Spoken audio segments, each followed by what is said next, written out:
Sir ఇప్పుడు అక్కడ ఆంధ్రప్రదేశ్ పరిస్థితి చూస్తే నేను అంటే రీసెంట్గా తిరుమల వెళ్ళినప్పుడు నాకు ఫేస్ అయినటువంటి వాళ్ళు చెప్పినటువంటి మాట నాతో క్యాజువల్గా మాట్లాడిన తర్వాత నేను జర్నలిస్ట్ అని తెలుసుకొని మీరు రికార్డ్ చేయలేదు కదా సార్ అని అంత భయపడ్డారు. అంటే మీరు ఏదైతే రూల్ ఆఫ్ లా అనేది ఉందో అది అక్కడ లేదు అనే భావన, వాళ్ళు అక్కడ ప్యానిక్ సిచ్యువేషన్లో ఉన్నట్టు నాకు అనిపిస్తుంది. వాస్తవం. నిజం చెప్పాలంటే దేశం మొత్తంలో కూడా చట్టబద్ధ పాలన సరిగ్గా లేదు. కానీ ఆంధ్రప్రదేశ్లో మాంసం తింటున్నాం కాదని బౌద్ధులు కూడా మెడలు వేసిన పరిస్థితి వచ్చింది. ఒక గీత దాటిపోతున్నారు, మరీ బరి తెగిస్తున్నారు. ఇప్పుడు దేశంలో ఎక్కడ చట్టబద్ధ పాలన సరిగ్గా లేదు. మనం నిజాయితీగా మాట్లాడుకున్నాం. ఏ ప్రభుత్వం ఏ పార్టీ ఉన్నా కూడా బడితో వాడిదే బర్రె అన్న లోకంలో ఉన్నాం. దాన్ని మార్చాలి.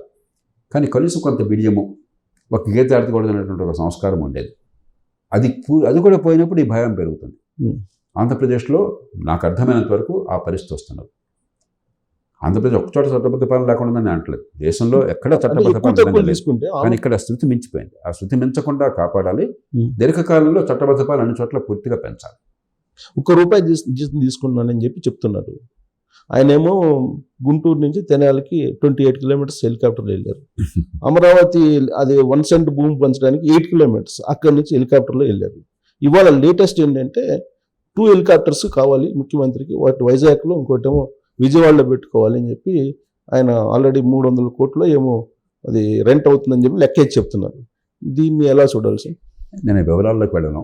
ఏంటంటే ఒక ప్రభుత్వం పరిపాలన కోసం, ప్రజల సంక్షేమం కోసం కొన్ని ప్రభుత్వంలో కీలకమైన అధికారులకు కానీ నాయకులకు కానీ సౌకర్యాలు ఇస్తే తప్పని నేను అనుకోవట్లేదు. కానీ 2 విషయాలు. రాచరిక స్వభావం ప్రభుత్వాల్లో అన్ని రాష్ట్రాల్లో, కొద్ది రాష్ట్రాల్లో కొంతమంది తప్ప బాగా పెరిగిపోయింది. ఒక నిజాం ప్రభువులాగా, ఒక మొఘల్ చక్రవర్తిలాగా ఎన్నికైనటువంటి నాయకులు భావించుకుంటున్నారు తమను తాము. ప్రభుత్వంలో మౌలికమైన ఏంటంటే ప్రజలకి మంచి పాలన అందించడం కోసం కావాల్సిన మేరకు ఖచ్చితంగా ఇప్పుడు ముఖ్యమంత్రి గారికో మంత్రి గారికో ఉన్నతాధికారికో ఏసీ కూడా లేకుండా ఎండల్లో పనిచేయమంటే ఆయన పని వల్ల ప్రజలకు ఫలితం రాదు. ఏసీ వద్దని మనం అంటల్లా, ఆయనకు ఒక పనికొచ్చే కారు వద్దని మనం అంటల్లా. మినిమం నీడ్స్ కాదన్న ఎవరు, ఆయన పని సమర్థంగా చేసేందుకు కావాల్సిన సదుపాయాలు ఇవ్వాలి. కానీ 15 లక్షలతో 20 లక్షలతో కారు వచ్చేది 70 లక్షల రూపాయల కారు కావాలన్నా మీకు? ఇక్కడ మనం హాయిగానే ఉన్నాం కదా, కోట్లు ఖర్చు పెట్టలేదు. ఇక్కడ అవసరమైతే ఏసీ వేసుకుంటున్నాం కదా. 10-20 కోట్ల రూపాయలతో మీ ఆఫీస్ రూమ్ కావాలన్నా మీకు? దుబారా ఖర్చు అక్కర్లేదు, రాచక స్వభావం అక్కర్లేదు. మనకేమిటంటే ప్రజాధనాన్ని చాలా చులకనగా, చాలా అవమానంగా ప్రజల డబ్బు అని చెప్పంటే దానికి అసలు లెక్కే లేదు మనకి. ప్రభుత్వంలో మొట్టమొదటి సూత్రం ఏంటంటే సొంత డబ్బును ఖర్చు పెట్టడంలో ఎంతటి జాగ్రత్తని పాటిస్తారో ప్రజాధనం ఖర్చులో అంత జాగ్రత్తని పాటించాలి. ఎన్టీ రామారావు గారు గొప్ప ఉదాహరణ. ఆయన కారు బాగా పనిచేయట్లేదు, పాత కారు, డొక్కు కారు అయిపోయింది, పికప్ రావటం లేదు.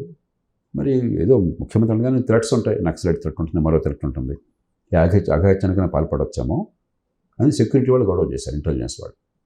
కారు మంచిది కావాలండి, పికప్ బాగోలేదు, రిస్క్ అయిపోతుందని చెప్పని. నేను ఆయనకి ఏమండి కారు కొందామంటే 2 లక్షల రూపాయలు ఆ రోజుల్లో కారు, అంబాసిడర్ డొక్కు కారు అది 2 లక్షలు పోయేది. 2 లక్షల రూపాయలు కారు కొందామంటే డబ్బులు వేస్ట్ చేసే ప్రకాశం రిపేర్ చేస్తే పోలా అని చెప్పి రిపేర్ చేయించాడు ఆయన. అక్కడ ఆ రోజుల్లో ఓల్డ్ జిఏడి అనేవాళ్ళు, పాత సెక్రటరీలో మధ్యలో ఉండేది. అక్కడ సీఎం, కొంతమంది సీఎం ఉండేవాళ్ళు. అక్కడ సీఎం బ్లాక్కి వెళ్తే ముఖ్యమంత్రి గారికి అక్కడ ఆఫీస్గా దాన్ని చేయడం కోసం చెప్పి మేము పెట్టిన ఖర్చు 10,000 రూపాయలు. అది కూడా నా బలవంతం మీద పెట్టిన ఖర్చు. పూర్తిగా కింద ఈ పాత డొక్కు పట్టినటువంటిది ఏదో ఒక మనకు నొలక, ఆ నొలకది ఇది ఉండేది, ఆ డస్ట్ అది ఉండి బాగా దగ్గు, ఎలర్జీ అంతా వచ్చేస్తాం ముఖ్యమంత్రి గారికి, నాకు, మా అందరికి కూడా. అప్పుడు నేను గట్టిగా గొడవ చేసి అది తీసేసి వినాల్ ఫ్లోరింగ్ ఇస్తే మాకు 10,000 15,000 అయింది, అంతే ఖర్చు. ఒక్క పైసా వేరే ఖర్చు లేదు. ప్రజల్ని ప్రేమించేవాళ్ళు ప్రజాధనాన్ని చాలా పవిత్రంగా భావిస్తారు. రాచరిక స్వభావం ఉన్నవాళ్ళు ప్రజాధనాన్ని సొంత డబ్బుని కాపాడుకుని పెంచుకుని ప్రజాధనాన్ని దుబారా చేస్తారు. అవసరమైన మేర ఖచ్చితంగా ప్రజాధనాన్ని ప్రజల కోసం ఖర్చు పెట్టాలి. కానీ ప్రజాధనాన్ని సొంత అహంకారం కోసమో, కొంతమంది 500 కార్లతో వెనకాల ర్యాలీలు, ఎవడు బాబుగాడు సొమ్మండి ఇది? ఇదా ప్రజలు మీకు బాధ్యత ఇచ్చిన కారణం? కాబట్టి ఇది ఒక రాష్ట్రంలో కాదు, ఎక్కడున్నా సరే ప్రజలు నిరసించాలి. ఇది మన డబ్బు, కష్టించి పని చేసేవాళ్ళు, చెమటోడ్చి కష్టపడేవాళ్ళు. రెక్కాడితే కానీ డొక్కాడిన వాళ్ళు పన్నులు కడితే ఆ పన్నులతో మిమ్మల్ని పోషిస్తున్నారు. వాళ్ళు ఇచ్చిన ఓటుతో మీరు అక్కడ కూర్చున్నారు. ఒంటి దగ్గర పెట్టుకున్న అధికారులు కానీ ఎన్నికైన వాళ్ళు కానీ ప్రవర్తించడం అవసరం. జగన్మోహన్ రెడ్డి సీఎం కాగానే చేసిన పని ప్రజావేదిక కూల్చేయటం. ఆ తర్వాత లేటెస్ట్ 3 రాజధానులు అని చెప్పి వైజాగ్లో 450 కోట్లు పెట్టి సుమారుగా అక్కడ రిషికొండలో ఒక క్యాంప్ ఆఫీస్ కట్టడం.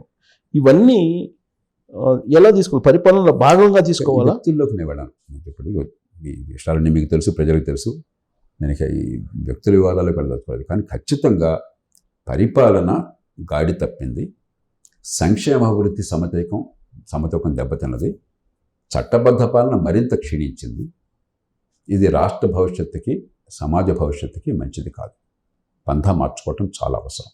ఒకటి సార్, నేనిచ్చా 250 సార్లు నేను బటన్ నొక్కా, నేనిచ్చా, నా డబ్బులు ఇచ్చా అన్నట్టుగా అది ప్రచారం బలంగా చెప్తున్నారు ప్రజలు. చాలా రాష్ట్రాల్లో ఈ దేశంలో ఇదంతా నేనేదో చేస్తున్నాను మరి రాత్రి స్వభావం. ఒక చక్రవర్తి మనకేదో దానం ఇచ్చినట్టుగా మనం ఆయనకు భృత్యులుగా ఆయన ఊడిగం చేయాలన్న భావాన్ని బాగా పెంచి పోషిస్తున్నారు. ప్రజల్లో ఉన్న అమాయకత్వాన్ని, పేదరికాన్ని, అవిద్యని ఆసరాగా తీసుకుని ఇదంతా వాళ్ళది ఇచ్చినట్టుగా భ్రమ కల్పిస్తున్నారు. దీనిలో అన్ని పార్టీల పాత్ర ఉంది. కొన్ని పార్టీలు చాలా ఎక్కువగా ఉన్నాయి, కొందరు వ్యక్తులు మరీ ఎక్కువగా చేస్తున్నారు, కొందరు తక్కువ చేస్తున్నారు. కానీ అపరిపక్వమైన ప్రజాస్వామ్యానికి చిహ్నం ఇది. మళ్ళీ మీరు చూస్తే నవీన్ పట్నాయక్ గారు ఒరిస్సాలో ఈ భాష చాలా తక్కువ ఉంటుంది. ఆర్భాటం, ప్రచారం ఉండదు. చాలా సింపుల్గా. అది సంస్కారానికి, హుందాతనానికి చిహ్నం. మిమ్మల్ని చరిత్ర గుర్తుంచుకునేది మీరు చెప్పే ప్రగల్భాలను బట్టి, లేదా నేను ఇచ్చానన్న మాటలను బట్టి కాదు. మీ వల్ల చరిత్రగతి మారినట్టయితే, తర్వాత తరం భవిష్యత్తు నిజంగా సుందరంగా మలిచినట్టయితే చరిత్ర ఎల్లకాలం గుర్తుంచుకుంటుంది.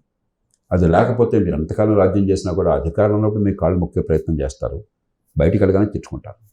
విచిత్రంగా సార్, వాళ్ళు చెప్పడమే కాదు, పబ్లిక్ కూడా మా జగన్మోహన్ రెడ్డి ఇచ్చారు, లేదంటే మా చంద్రబాబు నాయుడు ఇచ్చారు, లేదంటే ఇలా చెప్పుకోవటం, అది దానికి కారణం ఇందాక చెప్పాను నేను. అధికారం కేంద్రీకరణ జరిగినప్పుడు మన డబ్బు మనకేం కావాలన్న స్పృహ జనానికి లేదు.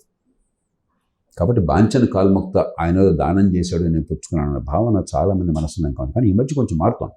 ఈ మధ్య భేద వర్గాల్లో కూడా ఎవడు బాబుగాడు సొమ్ము మందబ్బే కదా అని చెప్పిన భావన వస్తుంది. అది రావాలి, అది ఇంకా పెరగాలి.